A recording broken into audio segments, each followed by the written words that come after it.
Hey, everybody. Thank you for joining us today for Worth It Empowerment TV. I am your host, LaQuanda McCoullum, and we have a great show lined up for you today. We have a very special guest. His name is Jonathan Suber. He's a comedian, actor right here in the city of brotherly love, Philadelphia. And I don't care what they say about Philly. We love each other here. But on today's show, we're going to be talking about Black men in therapy. Woo, it is going to be a good one, y'all. But before we go ahead and get into it, I am going to start today's show like we do every other show with today's word of the week. And the word of the week this week is they were wrong about you. They were wrong about you. Yes. What they did was they based their perception of you on their traumatic experiences, and you've never even stood a chance. Not at all. And we do that as human beings. We do that. We try to categorize and classify people in our minds so we understand how to digest them and where to put them. And in doing that, sometimes I know this because I've done it. We put people in the wrong space and we put people in the wrong place because they may have exhibited or shown one characteristics that was similar to the 25,000 bad characteristics that we've experienced in our past. And in that, we put them in some kind of box that they never even belonged in. But I'm free now. Thank God I am free. And now that I am free, I understand that I will not allow people to put me in spaces that I do not belong. So I want to encourage you today to know that they were wrong about you. You are not what they said they were. You are not that traumatic experience that they've had. You're none of it. Don't own it. Don't allow that to be a part and adopt that to be a part of who you are. Baby, they were wrong about you. Okay, so I hope that word of the week encouraged you today. And now we're going to roll on to our next segment, which is girl, baby, you did that. 'Cause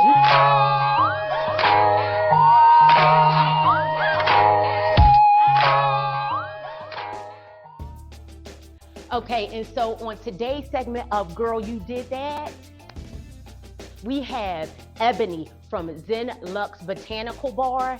Ebony has been through so much in life. In fact, I had to get her on the show.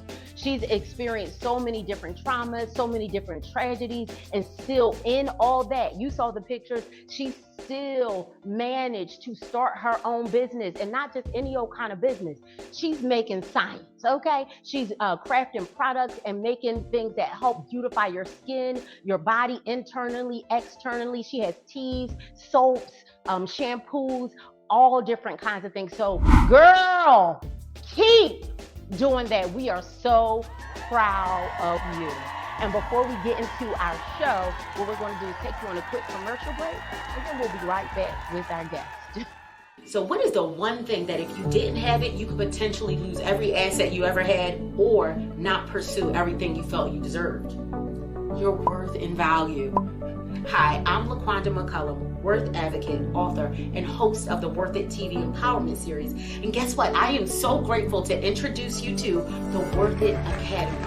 Part of my life purpose is to speak to people in a worthless space and to inspire and empower them to live like they are worth it. Why? Because I know firsthand what it feels like to lose absolutely everything because I didn't understand the investment God made when He made me.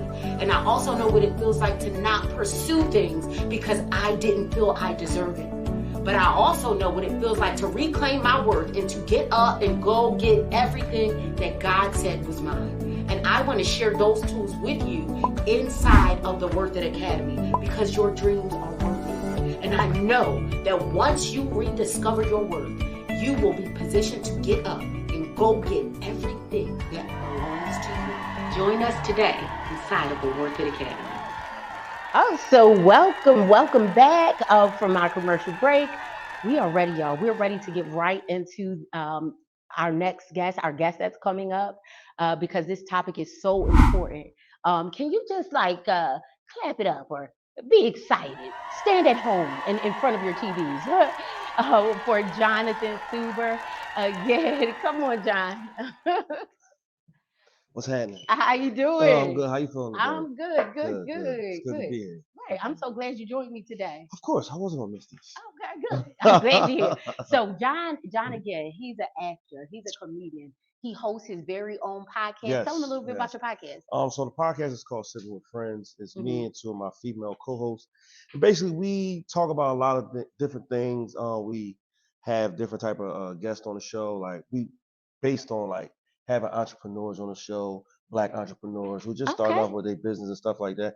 So we talk about everything: relationships, stuff on TV, movies, love. We talk about everything under the sun. Also, we got a wine sponsor too. Shout out to the wine sponsor, Love Jones, who sponsors every show. So, So what was that name again? Who was the wine sponsor? oh, Let the Love folks know. Jones, Love Love Jones, Jones. Love Okay. Jones Wine Cocktail. You can follow her on Instagram, Love Jones Wine Cocktails. Yep. Okay. She doesn't sponsor this show, so stop saying Oh, I'm sorry it. about Okay. that. Sorry about that. But you was asking me about the podcast, so I Okay, was like, true, my bad, true. my bad, my bad, my bad. Okay, so we're here today, right? And we're Yes. going to talk about black men and therapy. Ooh, It's a subject, right? it is. It's heavy, It and is. it's crazy. We might even talk about black people in I mean, therapy. that's gonna be tough Okay, too. right. Yeah, it So, is. But before we get into the subject, is one thing that I always ask my guests when they come on the show. okay. I mean, the name of the show is Worth It. So I have to ask you a question about worth, right? Mm. What would you do? One thing you would do or do differently if you had always known your worth? Mm.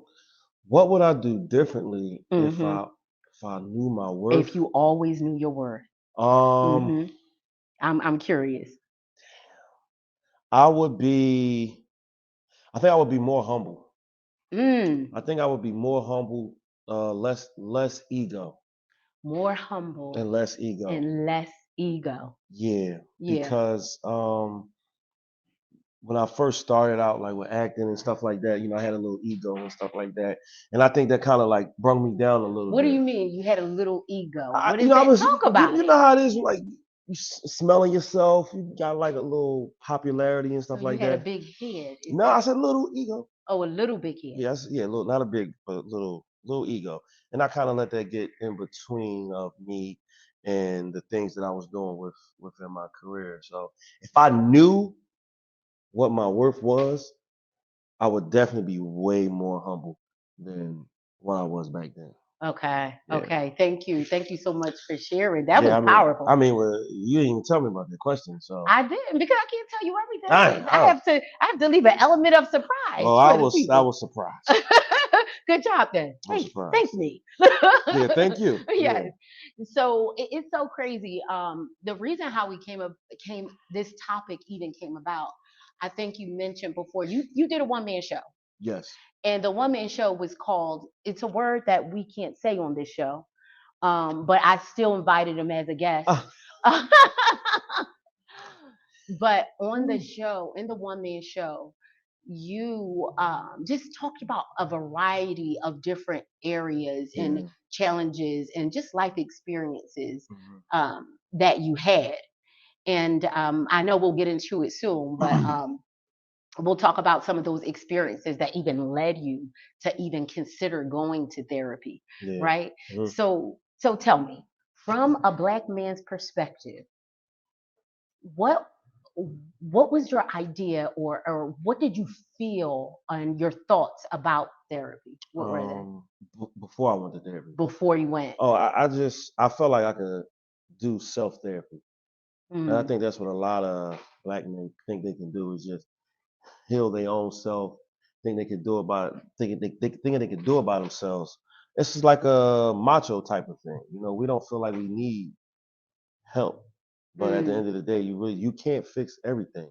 You can't fix everything by yourself. So, That's true. That um, so you said that kind of macho thing. So tell me about some of the men you grew up with, and yeah. did that make it even any better? But what's crazy is I grew up in a church. So Mm. my father was a reverend, my aunt was a pastor, and my grandma was a pastor. So I grew up, you know, around people that would help you, that would talk to you. And then I grew up around my older brother and cousins and stuff like that. So I think I geared more towards them and just seeing how they was being macho all the time and didn't feel like they needed anybody else to help them when they was going through stuff. So Mm, I think that did something to me like, well, if they could do it, I could do it you can do too. it too. So Right. Okay. That makes, and it's funny because even me, that's why I said talk about people, because mm, it was such this like negative, um, negative thought around surrounding going to therapy. yeah, Especially me, I grew up in church too, and one of the it was like if you were going to therapy, then you were like crazy. yeah, You only went to therapy if you were crazy. Like, I mean, like walking out on the street, like, and you have lost your complete mind, yeah, doing, any and all, talking to yourself, and those were all the misconceptions that I had about it, mm, which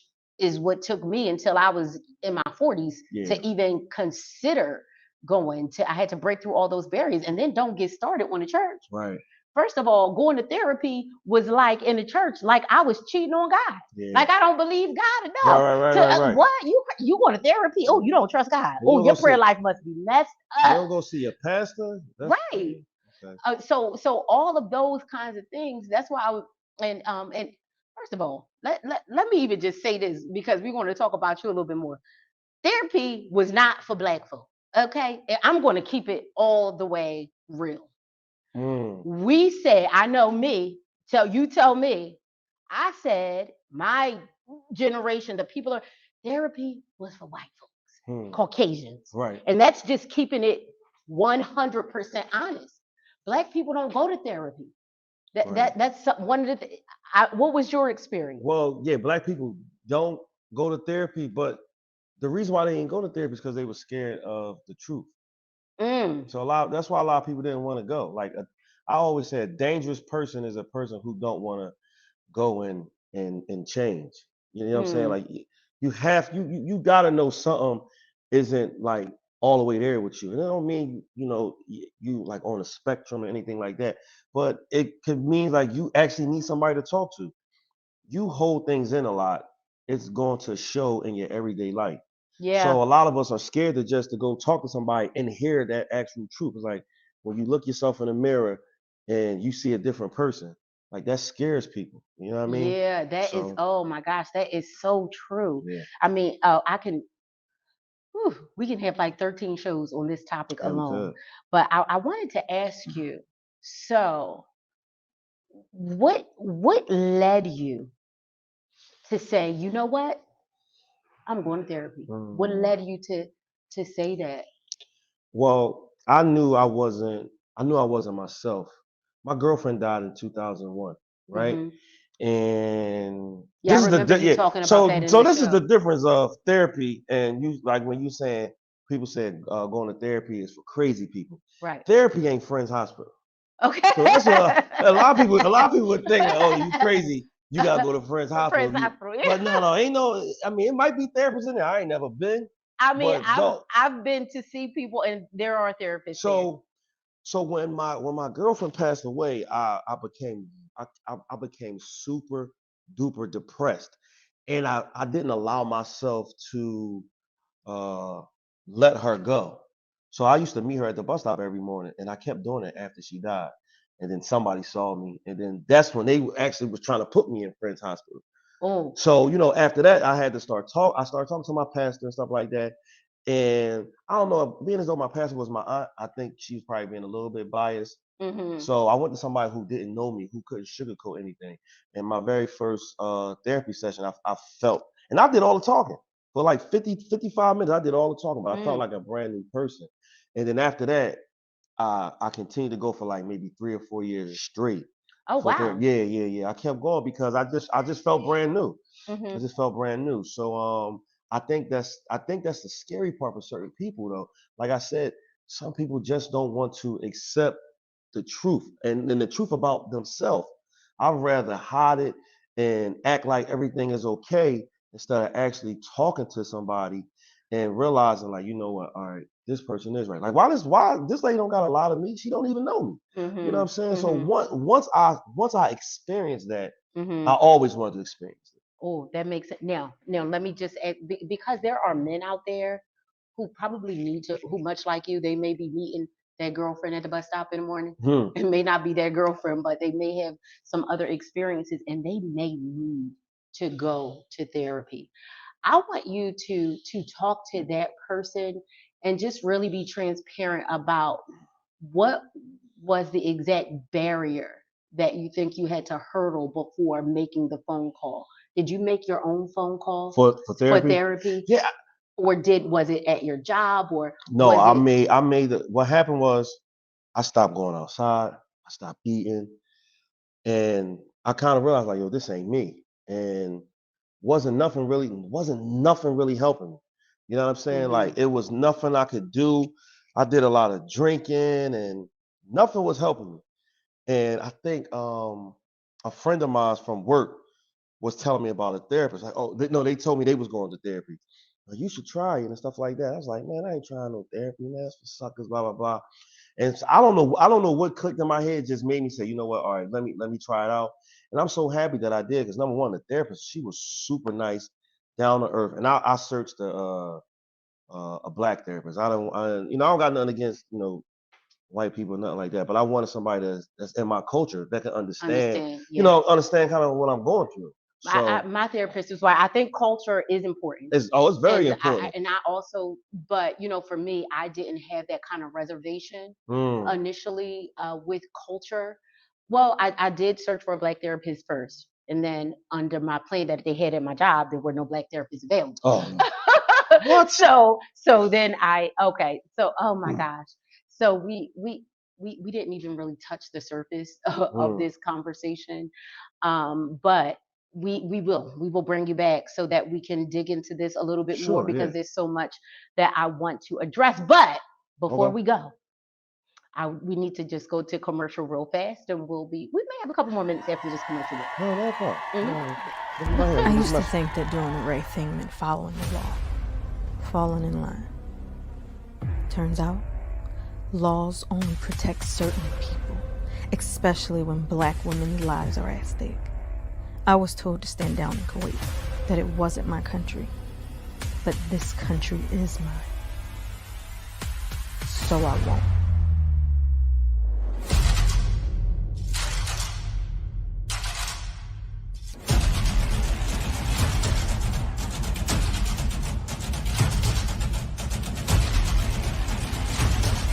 You run into some trouble? Turn that shit into a graveyard.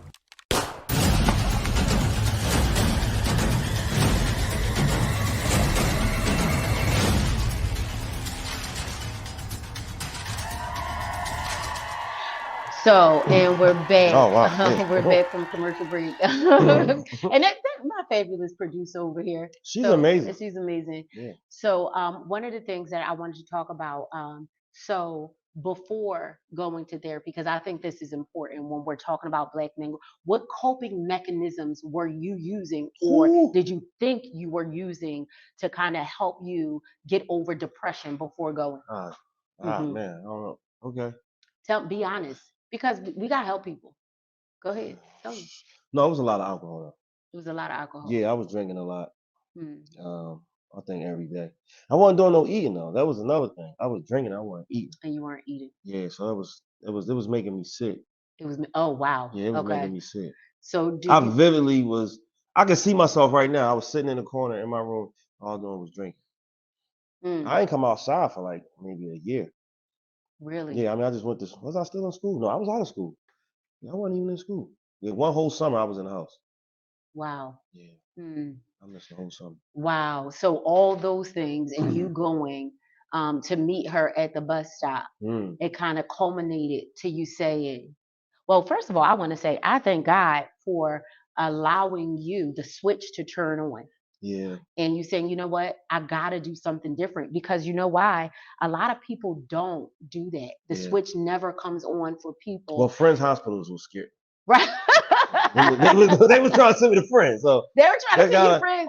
only thing I knew about Friends was they put you in a straitjacket. That's all I knew. Well, that's So a from what I misconception seen, about I mean, Friends, though, yeah, too. from But back then I was young, so I didn't know. well, it was the same thing that I heard. You know what I'm Friends is a saying? mental Right. hospital here. They do more than put you in straitjackets. But anyway, so now this is what I want to get to, because I want to get to. So who made the phone call for you to go to therapy? Who made the call? I actually made my own phone call. You made But your own. somebody referred me to this therapist. Were you scared when you called? I was scared at our very first meeting. You I were wasn't scared for the nervous. call, but yeah, I was nervous. Okay. I was nervous. This was my first time doing it and stuff like that. So I didn't know what to expect from it, but I felt amazing after the very first. I called like 5 people. My aunt, my mom. I called so many people because I just felt like it was a lot of weight that just fell off me after my very first meeting with the therapist. Yeah. So I think that that's great. And now for me, even still at this age, when I decided to go to therapy, I'd experienced a ton of things. And I used church as a form of therapy. It really wasn't. It became more like alcohol, though. It was like I was using church to make me feel good, but I was not addressing my issues. And then after you left church, you felt the same. I felt the same. Yeah, that was me. I felt the same. Like Yeah. I was going back and forth with my emotions. I couldn't really articulate them. I couldn't really talk to anybody about them because I didn't know how I didn't know that I was depressed and that I was grieving certain losses. And we'll talk about grief on another show. But I didn't even understand that. And I didn't even know that at the time. I don't drink and things like that. But I used church as my alcohol. I used church as my drug. And so that also became unhealthy. So church was your tequila. Yes, church was my tequila. Okay. Right. And it was all wrong. It was all wrong. It was all misplaced. And then the idea of going to therapy for me and a lot of other Black women was just like, no way. Yeah. But it just became a point in my life where I'm like, you know what, girl, you almost crazy. You got to do something different. You have to try some other mechanisms. You have to give some other strategies a chance. Right. And so I decided, okay, I'm going to look up my job cover therapy for free. So now I got to pay for it. So that's a tip. Your job may have an EAP program, an employee assistance program, where therapy is covered free for 3 to 6 sessions. Oh, you didn't have a copay? No. No. I don't even have a copay. Yeah. And I could go 6 times free for each diagnosis. Okay. And so I Googled different diagnoses and I said, okay, let me continue. I was like, don't write that in. We're going to edit that part out. But anyway, but yeah. And so in going, I had the most, it's the crazy, the woman that I talked to, she was an artist and, we create and things like that. But the one thing that she told me to do was she told me to read this book called Codependent No More. Because after one conversation with me, she said, child, you codependent. She didn't say child, but I said child. She was like, you have codependency issues because of all the experiences that you had. I ran and got the book. I took off work for 2 days and I read the entire book. Codependent. Pages, it was a thick book. It was a big book. Okay. And she gave some other tips. But we got to talk about this again. Okay. We got to talk about this again. So we're going to bring John back so we can dig a little bit more into therapy. We gave you guys some tips. Black men, go ahead, make the call. Okay. And then if you have EAP program at your job, go ahead and take advantage of it. It is absolutely free. Call your job tomorrow, your human resources, and see if you have an employee benefit available for you. And before we leave today's show, we have a little thing that we do called never surprised. Is it worth it? Okay. It's coming out. Okay, so during this segment, here you go. We're going to get a few things, and we're going to just look at a few things, and we're going to decide if it's worth it. If it's worth it, we have it on the worth it side. If it's not worth it, then it goes on the not worth it side. Are you ready? All right. You got to be honest, though. Okay? All right, I'm going to be honest. Okay, so producer, please bring up Our first, is it worth it? Okay, lie on your job application to get a job you want, but you know good and well you ain't qualified for. Is it worth it? No, if it's worth it. No, it's What you say? Not worth not it? worth it. Who It's not- cares? how is it worth it? Because I can learn as soon as they hire me. Like, they're going to have to train me. They're I going to have to train me. I guess you got a point. I don't think it's worth it because I'm a Christian, and I can't lie. I'm a Christian too. The Bible says do not lie. Hey, Okay, that's one of the 10 commandments that I do. I missed that scripture, but But wait, let me give you, to your point. I found this fun fact on Zeddy.com. I'm not sure how credible this resource is, but it said that lying on your resume or cover letter or job application is technically illegal.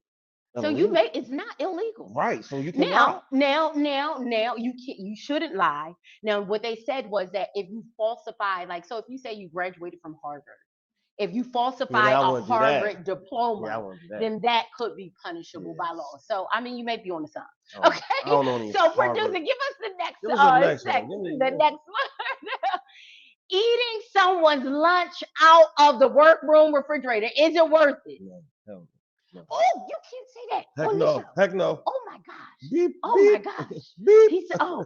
So I'm going to say it's not worth it. Yes. I'm going to say it's not worth it because number one, we don't, They don't eat what they eat. I mean, and I know some days you may be hungry. Nah, and I ain't that hungry. In today's economy, people are low on funds. I'm not that hungry. Okay, some people is eating starve. I get it, but it's still not worth. Ask them first. Okay, ask them. They may give you half of their sandwich.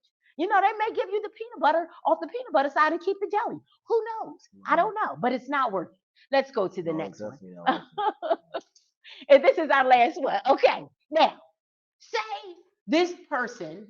You trying to catch the culprit. They've been eating and stealing your food. And you decide, you know what? I am going to put a laxative in my food so that I can catch the culprit who's been stealing my lunch. Is that worth it? I want to see what you're going to say, because it's definitely worth it for me. I want to see what this Christian woman. Oh my God. Come on, man. I got a devil on one side saying it's worth it. I got the angel on this side saying it's not worth it. So I'm in a bit of a conundrum. It's worth it. I mean, I'm going to be honest with you. It's worth it. I would be mad. You would definitely be mad, especially if your mouth was waiting for that food. You tuned up. And you got to pay them back. Tuned up. I want my salad. I want my cheesesteak. I was tuned up for it. I thought about it all morning.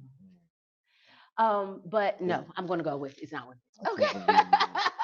Well, anyway, thank you so much for joining us today on today's show. Listen, join us again next week as we come back. John is going to join us, and we're going to talk about grief and how to get over grief. All right, so we can't wait. Join us next time. Y'all come back there. You hear me? Come back. Come back. It's worth it. It'll be worth it. It'll be worth it.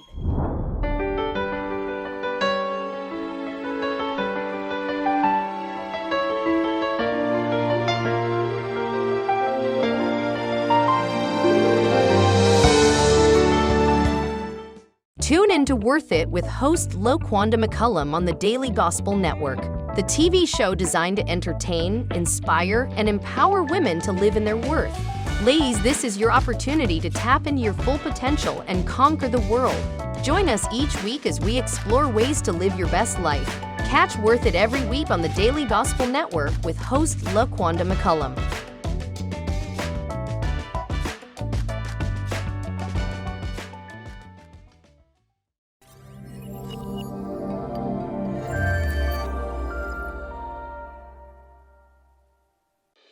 Attention ministry leaders.